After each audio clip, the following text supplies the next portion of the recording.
Hi, good afternoon. This is Chandra Easton here from Star Astrology Healing, Living in Light.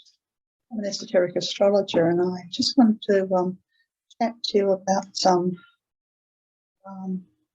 the current times that we live in, really. Common at the end of the year that we all reflect upon the year that's been and reflect upon the year that's coming. And I was just going back through my own writings from years gone by, and I came upon an article that I wrote in 2014 talking about the national karma of Australia. And it was difficult to read because I was struggling to find what we'd improved. Anyway, I just wanted to talk to you about that. In order for us to all rise in light and stature, then on a national level, we need to raise and increase the level of light that we have in our societies. And all societies and all nations have the best that they can be, that's the national soul, and the worst that they can fall to, that's the national shadow. And from my perspective, the national shadow has been one of self-indulgence, self-interest, xenophobia, putting money first in stark contrast to the fact that we view ourselves as a tolerant, inclusive, just society. It's a high aspiration that we have, and we love to think of ourselves as multicultural, but we failed in our karmic obligations on so many levels. First and foremost to the First National people, the Indigenous people of this country, and here we are in 2021, and there's still an enormous gap between quality of life for Aboriginal people and other Australians with regard to work, education, health, housing, and I find this a deep, deep stain on our national identity and our national karma.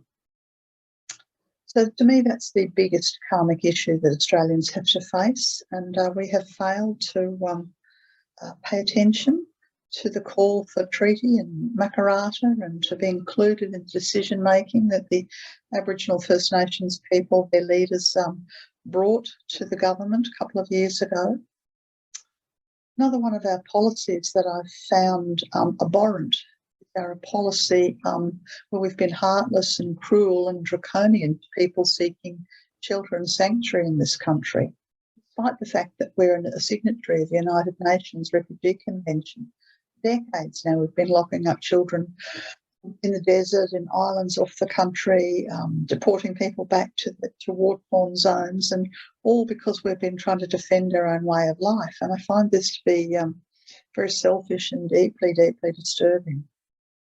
But all karma has a tendency to bounce back on individuals and nations, and this karma of turning people away who've been fleeing persecution from our shores has certainly bounced back on Australia, and we are now reaping the rewards of this heartless karma.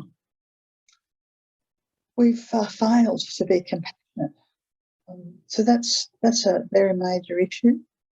Another one of the issues that I ponder upon is that we have given, our government has given so much power to multinationals, corporations and plutocracies, and failed to legislate against corruption, taken donations, supposed donations, and in so doing they've ceded the power of natural resources, food, water, seeds, agriculture, banking, money, telecommunications, fuel, and so much more. All of this has been handed over to corporations whose primary stated goal is to make money.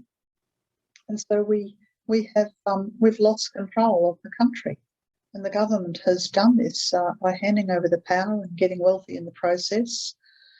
So the way I see it, the state of play here as we enter into 2022 is that we have been, not all Australians, but a vast majority of Australians have been worshipping at the altar of power over nature rather than respect for nature. And we've only got to look at the power that the mining corporation has in this country, and how we've destroyed the Great Barrier Reef and the Murray-Darling Basin. And as a result of this, we're losing the ability to survive. And the reef's been destroyed, and oceans are rising, there's droughts, there's unbelievable bushfires. There's floods all up and down the east coast. We have pestilence and pandemic running rife. We've been worshipping at the altar of power over nature. Another one of the altars that we've been worshipping at is the white male supremacy, where white men primarily have had the power over the Indigenous people, and there's been intergenerational trauma as a result of the genocide. The refugees have been incarcerated. Australian women are murdered at an astounding rate on a weekly and a daily basis. And more recently, Australian citizens have been unable to return to this country, and citizens within the country have been locked down and locked out of society. And the majority of these decisions have come from the misuse of power in the hands of too few elite white men. We have been worshipping at the altar of materialism, handing over power to the mega corporations, and they're now in control of our food and our shelter and our medicine and our water. We've lost control of banking as the cash is being withdrawn and we're being forced into digital currencies. We've lost control of natural resources, the ability to manufacture. Look at difficulties with the price of electricity or gas, and soon to be a lack of fuel in this country. We've certainly lost democracy, as I would see it. We have a puppet democracy who we've met a handful of times in the last, year or so.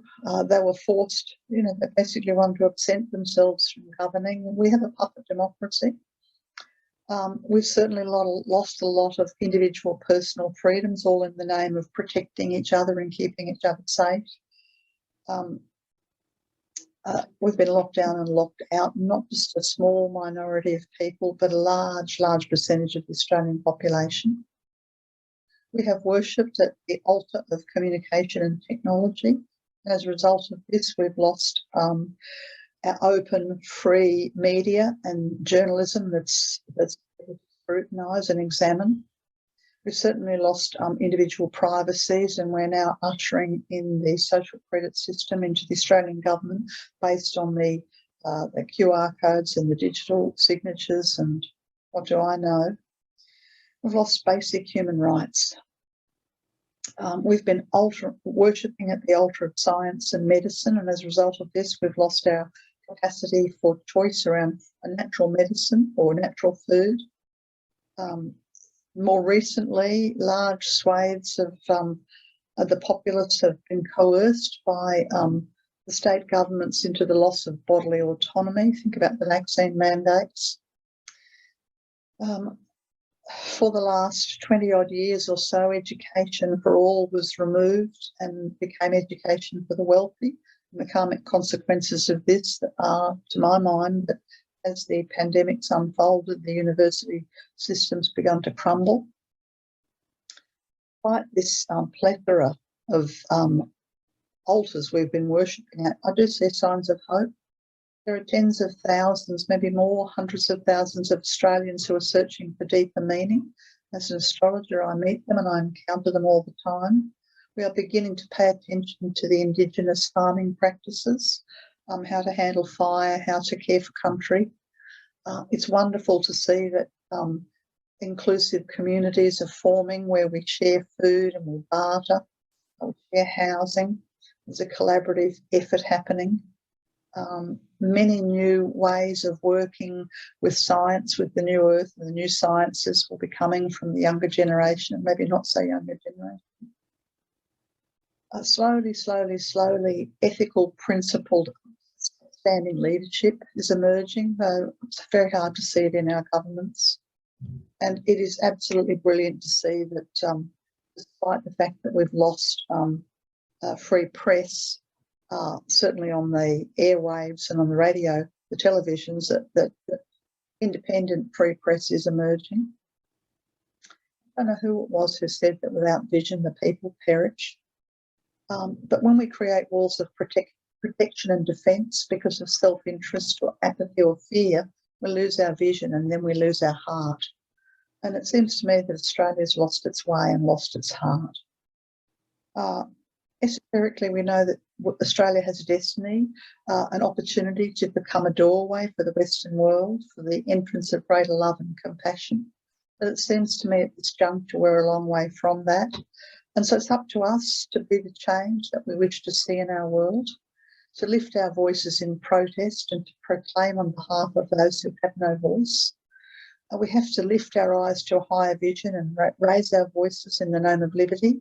We have to find inspiration within ourselves and find people who inspire us and within our community, so that we can persist in the face of this darkness and this evil that is attempting to obliterate the light in this fair country.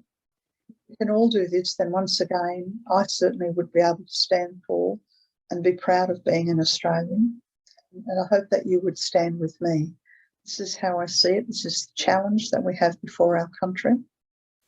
I do write and speak regularly about these matters, both as an esoteric healer and an astrologer. My website's starastrologyhealing.com.